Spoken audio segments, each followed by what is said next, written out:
Good morning. Unitic here, late September. I'm in New York State. Early in the morning, getting ready to hit the trail.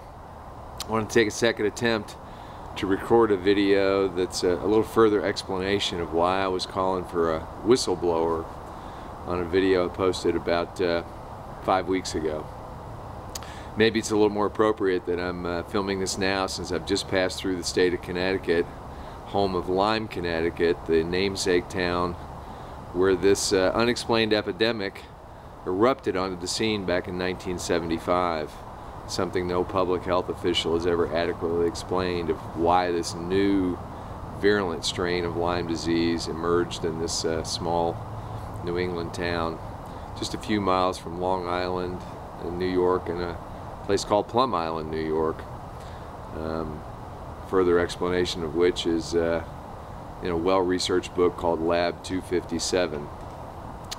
So I wanted to talk about two specific examples of why a whistleblower at organizations like the CDC, the Center for Disease Control, or the Infectious Diseases Society of America, the IDSA, the self-appointed body of physicians that define what disease is and isn't in the United States, and hence what insurance will cover and what it won't, and have narrowly defined Lyme disease as something hard to catch, easy to cure, and that there's no such thing as chronic Lyme. So what I've suffered with over the last couple of years doesn't really exist, along with millions of other people.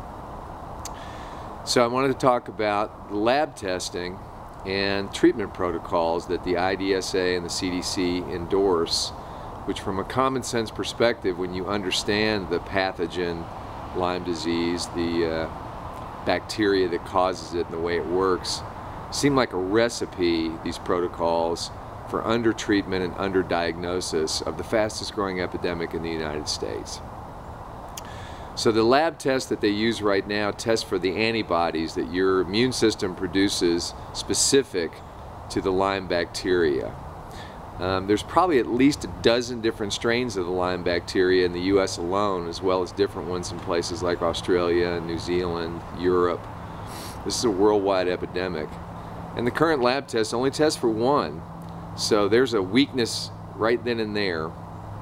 The fact that it's an indirect test, it tests for antibodies that your immune system produces, is another weakness, because the Lyme bacteria is a master of suppressing your immune system, and if the test is given too early or too late, either your immune system has not produced enough antibodies, or the Lyme bacteria has suppressed your immune system, and you're going to get false negatives.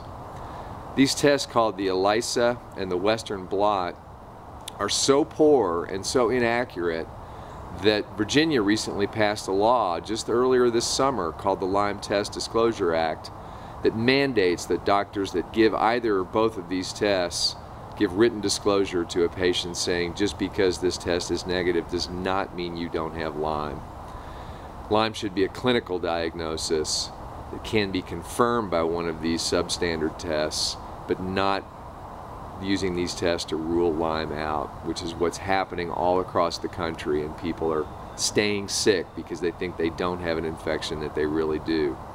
So insult to injury, there's a two-tier testing protocol that the IDSA and CDC endorse, where you get the first test called the ELISA, which may have a 50 to 60% false negative, and if you're lucky enough to get a positive, then you have to have the second test, a Western blot, which is a slightly better, with maybe a 40 to 50% false negative. And you have to have positives on both of those tests to be reported as a positive Lyme infection up the public health chain of command in your state, hopefully follows protocol, and then reported to the CDC. So just common sense dictates that two substandard tests mandated to be used in conjunction with each other is going to maximize the number of cases that are missed. Doesn't make sense, doesn't pass the smell test. Instead of educating doctors all across the country to the clinical symptoms of Lyme and how it presents, and doing a full court press on education, we continue to use two substandard tests that only test for one strain of Lyme bacteria, which is another weakness for this so-called new vaccine coming out by a major pharmaceutical company The vaccine model most Lyme patients understand will not work on Lyme when there are multiple strains of this disease being passed around. Coincidentally, right when this new vaccine is going to come to market, the CDC reverses a more than decade-long position and finally admits publicly and on their website that there are probably more like 300,000 plus new cases of Lyme a year rather than the 25 to 30,000 that have been passing these two-tiered testing protocols for reporting. That's testing. Let's talk about treatment. The Lyme bacteria is a very slow-growing bacteria that reproduces about every 28 days. And that's the most opportune time for the antibiotics in your blood system to kill the infection. So it would make sense in that regard to make sure that you've got those antibiotics in your blood when that 28-day cycle happens. And the only way to do that is to take 28 days of doxycycline when you know you've been infected. Right now, the standard treatment protocol by the IDSA is anywhere from 7 to 14 days. Most doctors will tell you the worst thing you can do with antibiotics is not to finish your prescription, to undertreat the bacteria. Well, if you're taking 7 to 14 days, you might suppress the symptoms, and many people do, and they think they're cured.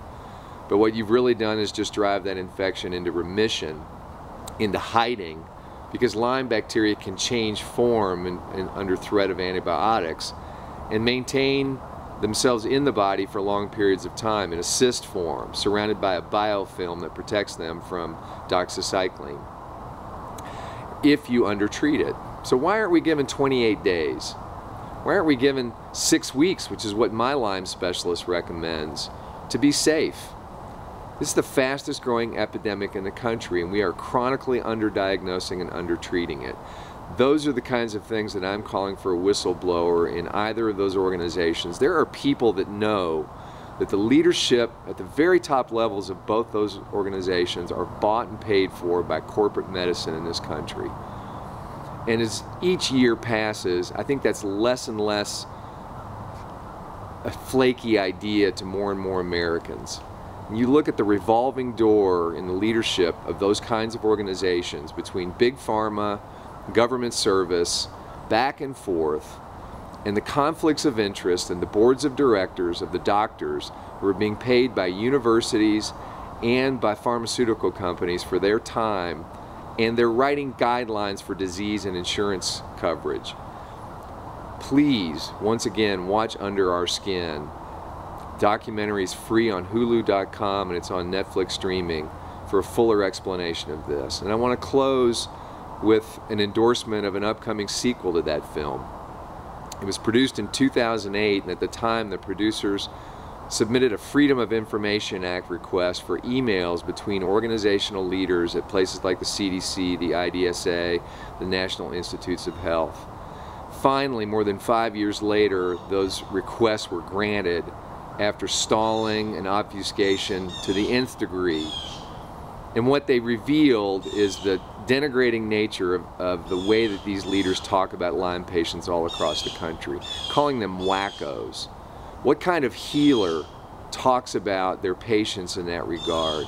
If you read these emails, they'd make your blood boil that these are people we're paying their salaries with our government tax dollars, as well as the supplemental money they take from pharmaceutical companies, from research programs that clearly fly in the face of conflicts of interest.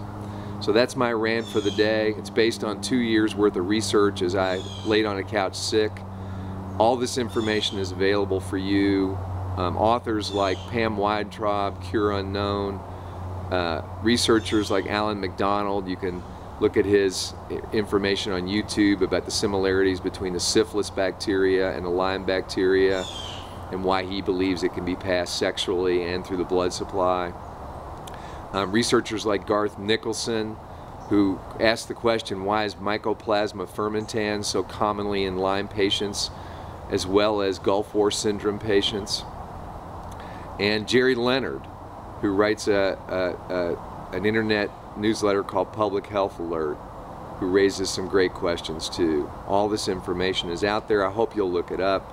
It's an important topic. This infection is affecting you, whether you know it or not, and it will get worse unless we stand up and do something about it. So that's my rant. Unitic out for today. More hiking later.